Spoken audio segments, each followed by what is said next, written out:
Hello students, आज हम लोग कवर करेंगे चैप्टर पावर शेयरिंग। इसमें मैंने सारे इंपॉर्टेंट पॉइंट्स जो है लिख लिया है चैप्टर का। उसे हम लोग हिंदी और इंग्लिश दोनों में डिस्कस करेंगे और अंडरस्टैंडिंग बनाएंगे। Power sharing means the distribution of power.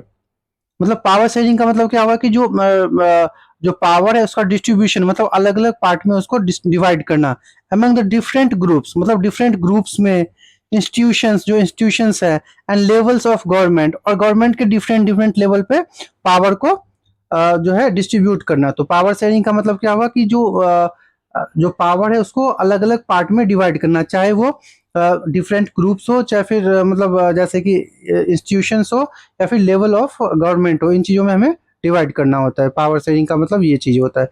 तो power sharing is essential for the maintaining peace. जो पावर शेयरिंग होता है वो बहुत इंपॉर्टेंट होता है जिससे कि पीस को मेंटेन किया जा सके, और फॉर यूनिटी मतलब एकता के लिए, एंड डेमोक्रेसी जो लोकतंत्र होता है उसके लिए पावर शेयरिंग बहुत ही इंपॉर्टेंट है। अगर पावर शेयरिंग अच्छे से नहीं होगा तो क्या होगा, फिर वहां पे लड़ाई दंगे स्टार्ट हो जाते हैं।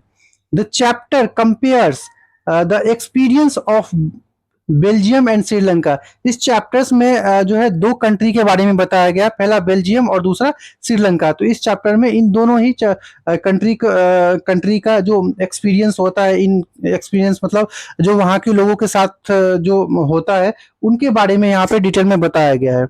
तो फर्स्ट हम लोग बेल्जियम से देखते हैं। तो बेल्जियम इन यूरोपियन कंट्री, देखिए बेल्जियम जो है एक यूरोपियन कंट्री है with Dutch speaking, French speaking and German speaking communities. तो बेल्जियम एक यूरोपियन कंट्री है जहाँ पे कौन कौन से मतलब स्पीकिंग जो लोग रहते हैं यहाँ पे। तो पहला है हमारा डच स्पीकिंग, दूसरा French speaking and German speaking communities यहाँ पे रहती है।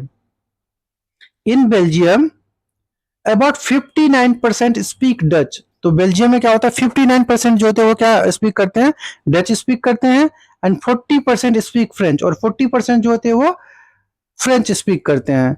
The capital city Brussels has a majority of French speaking people.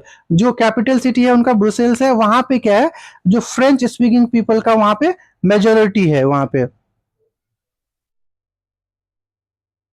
Belgium ने अवॉइड किया conflict through accommodation and power sharing arrangement. Belgium ने क्या किया कि मतलब जो पावर शेयरिंग के लिए जो मतलब में जो कॉन्फ्लिक्ट हो रहा था उन चीजों को मतलब अवॉइड किया। उसने एक अच्छा डिसीजन लिया और एक सही तरीके से अपने कंट्री को मेंटेन किया, और अच्छा अरेंजमेंट्स बनाया। Equal representation was given to the Dutch and French-speaking ministers in the central government of the Belgium। अब वहां पे क्या हुआ, इन्होंने इक्वल रिप्रेजेंटेशन दिया, सबके लिए इक्वालिटी दिया। कहाँ पे, जो डच स्पीकिंग है और चाहे फ्रेंच स्पीकिंग है दोनों के बीच में इन्होंने इक्वालिटी के लिए इक्वालिटी का भावना रखा यहाँ पे। तो डच और फ्रेंच दोनों के जो मिनिस्टर्स थे उनको सेंट्रल गवर्नमेंट में उन्होंने क्या किया, रोल दिया, और उनके लिए इक्वालिटी था बेल्जियम में। बेल्जियम इंट्रोड्यूस किया कि अ कम्युनिटी ऑफ गवर्नमेंट।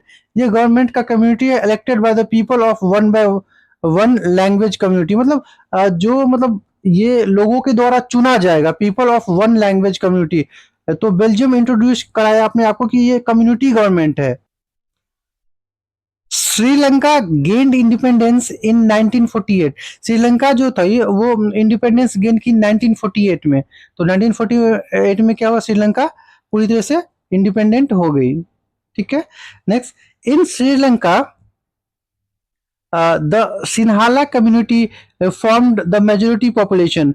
तो जैसे ही वो इंडिपेंडेंट हुई तो क्या हुआ, सिन्हाला जो कम्युनिटी था उन्होंने क्या किया, अपना जो फॉर्म्ड ऑफ मेजोरिटी पॉपुलेशन, वहां पे सिन्हाला कम्युनिटी की जो जनसंख्या थी, जिनका पॉपुलेशन था वो मेजोरिटी में था, उनका वहां पे ज्यादा था। The Sri Lankan government followed majoritarianism. उन्होंने क्या किया, श्रीलंकन गवर्नमेंट ने जो जिनका जो मेजोरिटी था उसको फॉलो किया, giving preference to the Sinhala community. इसलिए जो सिन्हाला कम्युनिटी वहां पे ज्यादा मेजोरिटी में थे तो उन्होंने प्रेफरेंस किसको दिया, सिन्हाला कम्युनिटी को दिया वहां पे। The Sinhala only Act 1956 made Sinhala the only official language, और वहाँ पे सिर्फ सिन्हाला को ही एक ऑफिशियल लैंग्वेज चूज किया गया ऑन द किस बेस पे, क्योंकि वहाँ पे सिन्हाला लोग जो थे ज़्यादा थे, इसलिए सिन्हाला को ही ऑफिशियल लैंग्वेज का दर्जा भी दिया गया और उनको ही ज़्यादा प्रेफरेंस दिया जाता था। तमिल पीपल फेल डिस्क्रिमिनेटेड, जो तमिल पीपल थे उनको ऐसा लगा कि उनको उनके साथ डिस्क्रिमिनेशन हो रहा है। Against in the education jobs and politics, उसमें हर चीज में, चाहे वो एजुकेशन हो, चाहे जॉब्स हो, चाहे पॉलिटिक्स हो, हर चीज में जो तमिल पीपल थे उनको ऐसा डिस्क्रिमिनेट किया जाता था कि मतलब जैसे एक तरह से अच्छा व्यवहार नहीं करना किया जाता था उनके साथ, ऐसे मतलब जैसे कि उनकी इतनी वैल्यू ही ना हो, ऐसे वो लोग बिहेव कर रहे थे। Majoritarian politic policies led to the ethnic conflict, तो इस तरह से जो मेजोरिटेरियन जो पॉलिसीज थी वो एथनिक में क्या हुआ, वहां पे कॉन्फ्लिक्ट पैदा करता गया। And civil war in Sri Lanka, और इस तरह से क्या हुआ, श्रीलंका में सिविल वॉर स्टार्ट हो चुका था, क्योंकि सबको फ्रीडम सबको प्यारी रहती है, और उस पर अगर कोई अपना कैप्चर करे तो वो किसी को पसंद नहीं होता है, इसीलिए वहां पे सिविल वॉर स्टार्ट हो चुका था। The Belgium model shows that power sharing helps maintain national unity, और जिस तरह से हमने बेल्जियम मॉडल में देखा कि डिफरेंट डिफरेंट कम्युनिटी के थे, डिफरेंट डिफरेंट मतलब स्पीकिंग पीपल वहां पे थे, डच स्पीकिंग, फ्रेंच स्पीकिंग, सब कुछ थे वहां पे, बट उन्होंने क्या किया कि सब में यूनिटी थी, सबको इक्वालिटी दी गई थी, हर लीडर को इक्वल मतलब दर्जा दिया गया था, हर चीज में उनका रोल अच्छा था, सेंट्रल गवर्नमेंट में चाहे हो चाहे स्टेट हो, हर चीज में वहां पे अच्छा रोल था। बट श्रीलंका में क्या हुआ था कि मेजोरिटी सिन्हाला का था, तो सारा कुछ उन्होंने सिन्हाला ने अपने तरीके से ही बना लिया और उनको ही प्रेफरेंस दिया जाने लगा है। तो इसलिए जो दो Belgium model shows the power sharing helps maintain national unity, और इस तरह से बेल्जियम में जो है हमेशा से ही क्या हुआ, नेशनल यूनिटी के लिए वो सभी लोग मिलके खड़े होते थे। बट यहाँ पे श्रीलंका में क्या हुआ, सिविल वॉर स्टार्ट हो चुका था। There are two reasons of power sharing, prudentials and moral, जो ये पावर शेयरिंग के जो दो बहुत ही इंपॉर्टेंट पार्ट्स होते हैं, एक होता है प्रूडेंशियल एंड दूसरा मोरल। तो ये बहुत ही इंपॉर्टेंट रोल है यहाँ पे। प्रूडेंशियल रीजन मतलब ये क्या होता है, it reduce social conflict and political instability, इससे क्या होता है कि जो सोशल कॉन्फ्लिक्ट, जो आपसी में लड़ाई दंगे हो जाती है, उसको घटाता है। एंड पॉलिटिकल स्टेबिलिटी, और पॉलिटिकल में स्टेबिलिटी लाते हैं कि मतलब एक तरह से इक्वालिटी होता है। मोरल रीजन क्या होता है कि power sharing is the very spirit of democracy, मतलब पावर शेयरिंग जो है कि डेमोक्रेसी का स्पिरिट है, एक तरह से उसका आत्मा है। तो लोकतंत्र में जो है मतलब मोरल जो रीजन है इसका बहुत ही ज्यादा इंपॉर्टेंट रोल होता है कि उसमें सबके लिए इक्वालिटी होता है और सबके लिए सारा कुछ संविधान में, कॉन्स्टिट्यूशन में बनाया जाता है। नेक्स्ट है horizontal power sharing.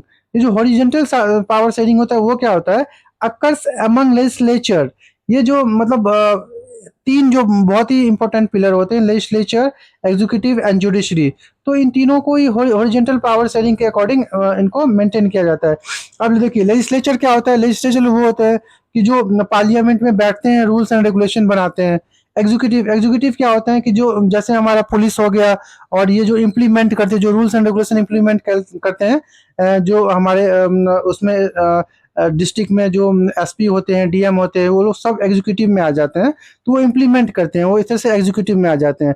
And judiciary क्या होता है कि जो जैसे जज हो गए, और जो जज का जुडिशरी के अकॉर्डिंग होता है, तो वो सारा जुडिशरी में आ जाता है। Horizontal power sharing is called a system of checks and balance. ये देखिए, ये बहुत ही इंपॉर्टेंट है। जो हॉरिजेंटल पावर शेयरिंग है वो क्या करता है कि एक दूसरे का मतलब वो देखते हैं, called the system of checks and balance, मतलब एक दूसरे को वो देखते हैं कि क्यों कौन कैसा परफॉर्म कर रहा है। मतलब एग्जीक्यूटिव देखता है, फिर मतलब जुडिशरी है, फिर दूसरा फिर क्या लेजिस्लेचर है। ये तीनों जो इंपॉर्टेंट पार्ट्स है बहुत ही ज्यादा इंपॉर्टेंट है।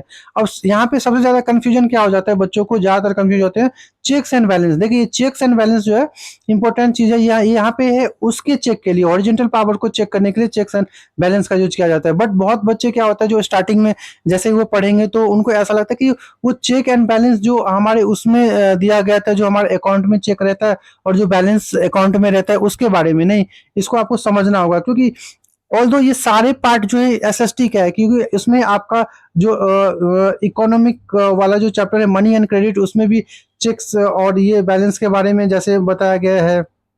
तो ये चेक एंड बैलेंस उसके वे में नहीं है, ये आपको यहाँ पे हॉरिजेंटल पावर को चेक एंड मतलब समझने के लिए है कि ये दूसरे को चेक्स एंड बैलेंस बना के रखते हैं। तो ये जनरली बहुत मैं पिछले साल भी मैं देखते आ रहा हूँ, मतलब बहुत सालों से बच्चे इसमें कंफ्यूज हो जाते हैं, वो इकोनॉमिक में चले जाते हैं। तो ये आपको याद रखना है कि चेक्स एंड बैलेंस की जब भी बात की जाती है तो यहाँ पे हॉरिजॉन्टल पावर की बात की जाती है। नेक्स्ट आते हैं वर्टिकल पावर। तो vertical power sharing occurs among the central, state and local government. अब देखिए जो वर्टिकल पावर क्या होती है, उसको तीन पार्ट में जो बांटा गया है। पहला है सेंट्रल गवर्नमेंट, दूसरा state government and local government. तो सेंट्रल गवर्नमेंट तो आपको पता ही है, जो दिल्ली से रूल किया जाता है। स्टेट गवर्नमेंट जो हर स्टेट का अपना अपना रूल होता है। और लोकल गवर्नमेंट में दो चीजें आ जाती है, एक होती है म्यूनिसिपालिटी और एक होता है पंचायती राज। तो जहाँ पे जो पंचायती राज होता है तो वहाँ के प्रधान होते हैं, और जहाँ पे आपका ये म्यूनिसिपालिटी होता है वहाँ के मेयर होते हैं। तो ये तीनों ही जब कंबाइन करता है तभी जाके जो है वर्टिकल पावर शेयरिंग अच्छे से अपना काम कर पाती है। तो पावर की तीनों के बीच में होता है वर्टिकल पावर में, पहला central, second state and third local governments में। नेक्स्ट पॉइंट है हमारा, power can be shared among different social groups. जो पावर है वो डिफरेंट सोशल ग्रुप्स में शेयर किया जा सकता है, जैसे कि such as example for minorities and women. मतलब जो माइनॉरिटीज है, जो मतलब जिनकी कम पॉपुलेशन है, उनके बीच में भी और वुमेन के बीच में क्या किया जा सकता है, यहाँ पे पावर कैन बी शेयर्ड। तो इससे क्या होगा कि मतलब एक इक्वालिटी बढ़ती जाएगी और अंडरस्टैंडिंग बढ़ते जाएगा अपने कामों को अच्छे से कंप्लीट के लिए। नेक्स्ट है हमारा, power is also shared among the political parties through coalition government. अब देखिए यहाँ पे क्या होता है कि पावर जो होता है वो पॉलिटिकल पार्टी के बीच में भी क्या किया जाता है, शेयर किया जाता है। जैसे कि कोलिशन गवर्नमेंट, कोलिशन गवर्नमेंट क्या होता है, जैसे कि मेजोरिटी के लिए अगर जैसे कोई स्टेट है, जैसे यूपी स्टेट है या फिर वेस्ट बंगाल है, चाहे बिहार है, चाहे फिर गुजरात है, महाराष्ट्र है, कोई भी आप स्टेट ले लो, उसमें क्या होता है जब दो तीन पार्टी जो उतरती हैं इलेक्शन में और वो क्या करते हैं, फिर इलेक्शन कंटेस्ट होता है और उसमें क्या होता है कि जो मेजोरिटी चाहिए उतना वोट किसी एक सिंगल पार्टी को भी नहीं मिल पाता है। तो वो पार्टी क्या करते हैं, दूसरे पार्टी या के साथ में कोलिशन कर लेते हैं। मतलब दो पार्टी या तीन पार्टी मिलके उन्होंने अपना एक पार्टी बना लिया, तो मतलब एक दूसरे के साथ मिल जाते हैं, उसे हम लोग कोलिशन गवर्नमेंट बोलते हैं। तो उसके बाद उनकी जो मेजोरिटी हो जाती है उतना सीट बनाने के लिए, और फिर वो अपना गवर्नमेंट बनाते हैं। तो ये कोलिशन गवर्नमेंट बहुत इंपॉर्टेंट है, इससे ज्यादातर क्वेश्चन पूछे जाते हैं, तो आपको इसे याद रखना है। नेक्स्ट है हमारा, modern democracies succeed when all groups get a fair share in decision making. जो मॉडर्न डेमोक्रेसीज है वो क्या हो रहा है, सक्सीड हो रहा है, इसलिए क्योंकि ऑल जो ग्रुप्स है वो क्या करते हैं कि एक डिसीजन मेकिंग में अपना शेयर देते हैं। तो ये एक अच्छा माना जाता है, ये डेमोक्रेसी के लिए अच्छा माना जाता है। तो इस तरह से जो हमारा चैप्टर है बहुत ही ज़्यादा इम्पोर्टेंट है ये पावर शेयरिंग, और इसमें जो बहुत इम्पोर्टेंट पॉइंट्स है उसे हमने कवर कर लिया। और इसके साथ ही मैंने कुछ कीवर्ड्स लिखे हैं, जो इम्पोर्टेंट कीवर्ड्स है, ये कीवर्ड्स आपको याद रखना है, इसके बेस पे आपका बहुत कुछ क्लियर हो जाएगा।